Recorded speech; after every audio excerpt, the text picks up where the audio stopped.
श्री कृष्ण। सादर नमस्कार।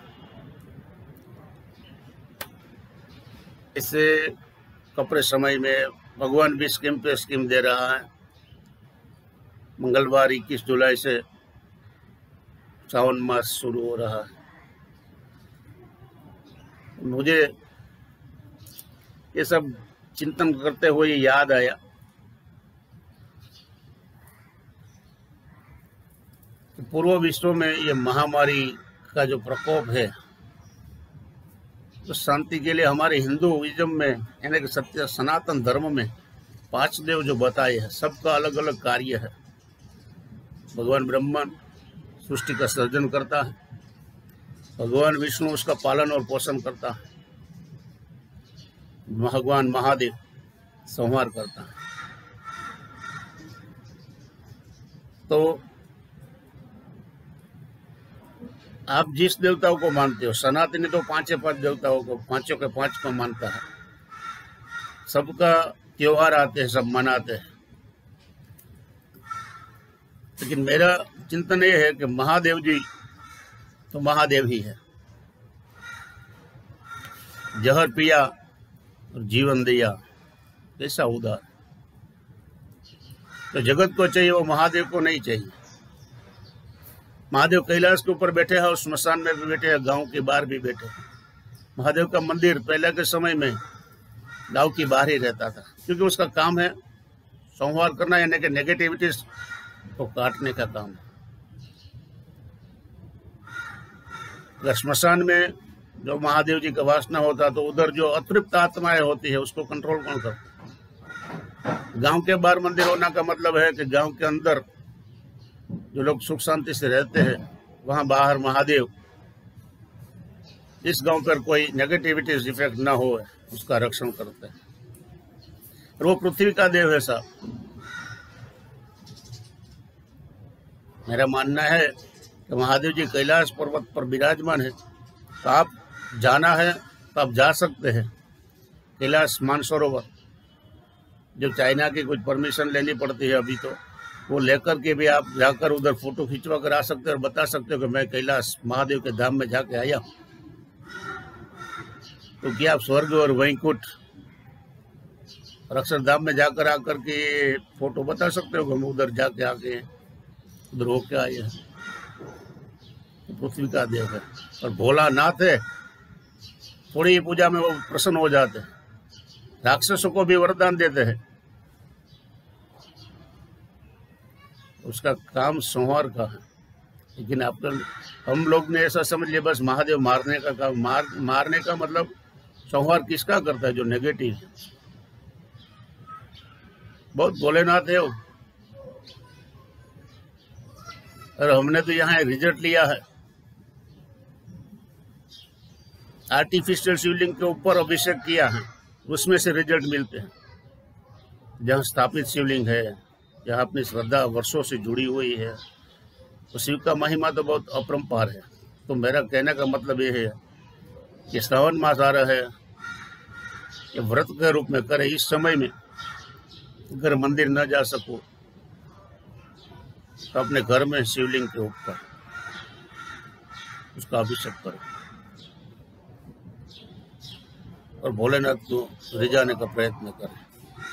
तो वो तो अंतर्यामी है। और बड़े योगी तो यहाँ तक कहते हैं कि जीव और शिव दोनों भाई, ये दोनों अजर अमर हैं। दूसरे देवता तो जन्म अवतार लेकर के अपना काम कर निपटा के चले जाते हैं, लेकिन शिव जन्मते भी नहीं और मरते भी नहीं। मृत्युंजय महादेव है। और संहार का काम उसका है। तो मैं न भूलूं तो मैं आपको एक बात बताना चाहता हूँ। जितने बड़े युद्ध हुए हैं, देखना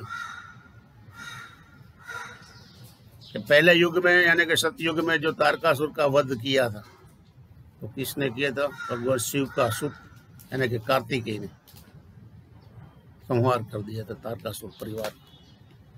दूसरे युग यानी कि त्रेता युग में भगवान राम ने रावण और लंका का पतन किया, मतलब रावण का मारा, संहार किया। तो संहार करने के पहले क्या किया था? सेतुबंध कि पहले शिव की स्थापना की थी। उसमें भी ये भगवान का जिसने नाम लिया था वो विभीषण ही बच सका, बाकी शिव का परम भक्त था रावण भी, लेकिन शिव जी ने वरदान दिया था, इनडायरेक्टली सपोर्ट दे दिया था राम जी को। राम जी ने भी बोला था कि जो मेरा भक्त है, शिव का भक्त नहीं, वो मेरा भक्त नहीं। उन दोनों में तो कोई देवताओं में आपस में कोई झगड़ा है ही नहीं, जुदाई है ही नहीं, हम लोग ही कर रहे हैं। 5 देव तो मूल रूप में है ही। अगर आपने कहीं देखा हो विश्व रूप दर्शन जो है, उसमें सब देवता साथ में है, वही भारत का सनातन धर्म का साकार स्वरूप है, इसमें भेद नहीं रखने का। कृष्ण अवतार में भी देखिए, भगवान ने शिव जी के पास से अर्जुन को साधना करवा के पाशुपतास्त्र मंगा, खुद ने भी पाशुपतास्त्र की साधना की थी, ऐसा मैंने सुना है। भगवान श्री कृष्ण ने साधना की थी, पाशुपतास्त्र मांगा था। और बाकी का जो महाभारत के युद्ध के एंड में हम जाकर के देखे तो सब पांडवों में भी गर्व हो गया था भगवान के होते हुए भी। अर्जुन बोलता था मेरा पराक्रम बड़ा था, भीम बोलता था मेरा पराक्रम बड़ा था। तभी बब्रिक का जो सर रखा था उधर जाकर के, बब्रिक साक्षी है किसका पराक्रम बड़ा था वो देखने के लिए, उसको पूछे। बब्रिक के पास सब जाते हैं तब क्या मिलता है। बब्रिक ने बोला सबने युद्ध किया है, सबने अपना अपना योग्य प्रदान किया है, श्रेष्ठ प्रदान किया है, लेकिन अर्जुन जिसको मारता था, भीम जिसको मारता था, पहला उधर सुदर्शन चक्र लगाता था, सुदर्शन उसको मारता था। तो सब लोग सुनने लगे कि कृष्ण ने सबको वध किया। सही है, लेकिन मेरा सोच वहां तक है, चिंतन वहां तक है, कृष्ण को विष्णु को सुदर्शन दिया किसने था। महादेव की साधना की थी भगवान विष्णु ने, सहस्त्र कमल चला के।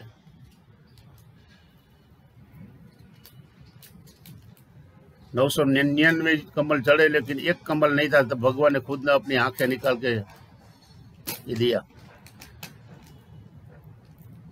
तब जाकर महादेव जी ने प्रसन्न होकर के ये सुदर्शन दिया था साहब। मतलब कहने का मतलब है संहार का काम संहार ही करता है। ये मूलभूत जो नियम है ना, उसमें कोई बांधछोड़ नहीं है। कहने का मतलब है जो सिद्धांत है, सिद्धांत में कोई बांधछोड़ नहीं की है। जो काम संहार का जिसका है वही डायरेक्ट इनडायरेक्ट संहार करता है। तो कहना आज थोड़ा ज्ञानी हो जाते हैं और कह देते हैं कि ये बात ये शास्त्र की पुराण की आउट ऑफ डेट हो गई। अभी भगवान वो बता रहे हैं आउट ऑफ डेट सिद्धांत नहीं हुए, आप सब लोग आउट ऑफ डेट हो गए। सिद्धांत तो वही खड़ा है जहां अपनी जगह पे था। वो मनुष्य भी गजब का प्राणी है, थोड़ी बुद्धि आ जाए, थोड़ा मान मर्यादा मिल जाता है तो वो बस नेम और फेम की पीछे पागल हो जाता रहे, यदवा तदवा कुछ भी बोल सकते हैं, बकने लगता है। अरे यार, खुद अपने आप को इतना मान सम्मान दे तो वो तो सबका बाप है, दुनिया बनाई है उसने, उसके लिए आप कैसा बोलेंगे? ऐसा थोड़ा चलेगा। फिर भी मैं कह रहा हूँ शिव जी भोलेनाथ है, भोलेनाथ के पास जाएंगे, जो इच्छा होगी वो पूरी करेंगे ही। तो श्रावण मास पूरा मास मेरी करबंद विनती है, क्योंकि मैंने बड़े लोगों के पास से सुना था कि भूकंप तभी आता है जब शिव जी गुस्सा आ जाता है। और ये पृथ्वी का देव है, पृथ्वी तत्व शिव जी का है। अभी 2 दिन पहले भी बोला था, सुना था कि राजकोट में भूकंप आया था। तो शिव के शरण में जाइए, अपने अपने इष्ट के शरण में हो तो सब एक ही है, उसमें कोई दो बात नहीं है कि अलग अलग है। जिस देव का नाम लो वो सुनते ही है और काम करते हैं, लेकिन श्रद्धा दृढ़ बनाइए अपनी। पहला वीडियो में बताया ना कि श्रद्धा होगी तो ज्ञान भी मिलेगा ही, लेकिन एक श्रद्धा जिसको बिलीव इन पावर कहते हैं अंग्रेज लोग। और हमारे शास्त्र का ये सब शब्द का अर्थ वो भिन्न भिन्न करके उपयोग करते हैं।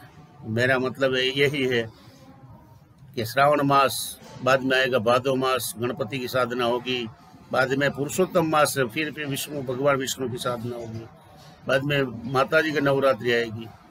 देखो इस साल एक कपड़ा है, लेकिन मुझे लग रहा है इस साल में भगवान हमें अंतर से मजबूत बनाने का ये स्कीम जारी कर रहा है। जो जिंदा रहेगा जान है तो जहान है। अभी रतन टाटा जी ने बोला ऐसा कि इस साल में कुछ कमाने दमाने के बाद छोड़िए, जिंदा रहना ही आवश्यक है बस।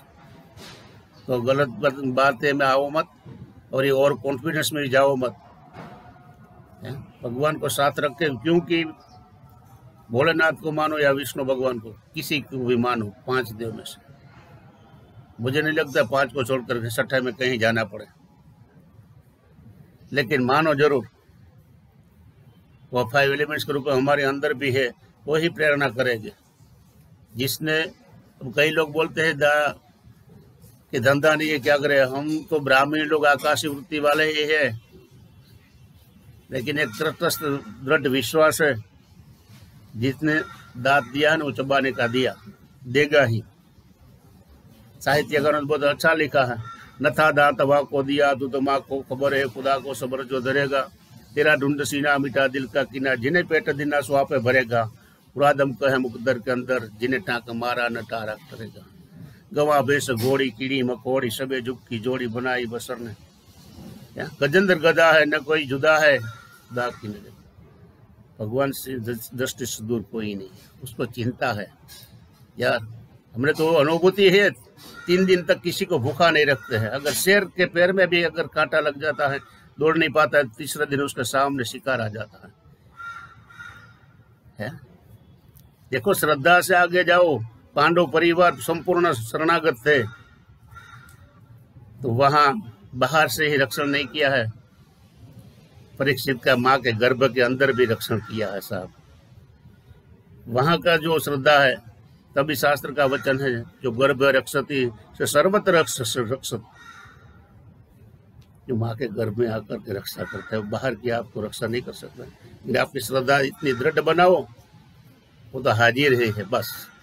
तो हाथ जोड़ के विनती है, सब जो भी इष्ट में मानो। श्रावण मास से दूध से, जल से, गंगा जल से, तीर्थ जल से, जिसके भी अच्छा लगे, गन्ने के रस से, शक्कर वाला पानी से, सबका प्रयोग है, वो मैं नहीं बता रहा हूँ। लेकिन शिव के ऊपर ही दूध आवश्यक चढ़ाना बस।